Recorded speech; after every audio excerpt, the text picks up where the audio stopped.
Ассалаумағалейкум, арнамыздың құрметті көрермендері. Тоқтар Серік өзінің жұбайын қалай жолықтырғанын айтып берді. Егер сізді осы және басқа да хабарлар қызықтырса, онда видеороликті соңына дейін көрулеріңізді. Тәулік бойына берілетін ең соңғы, қызықты және де құпия хабарларымыздан біріншіден болып хабардар болуды қаласаңыз, онда арнамызға тіркеле өтулеріңізді. Арнамыздың оқырмандары көп болуын қаласаңыз, онда өзгелерге де ұласа отыруыңызды сұраймыз. Онда бастадық.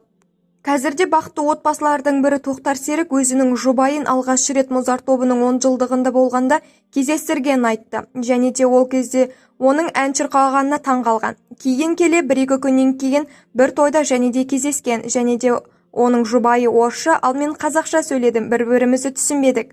Негізінде бір-біріміздің қосылуымызға халықта өз ықпалын тигізген, деп қосты Тоқтар Серік. Егер сізді осы және басқа да хабарлар қызықтырса, онда арнамызға тіркеле өтіңіздер. Сау саламат болыңыздар.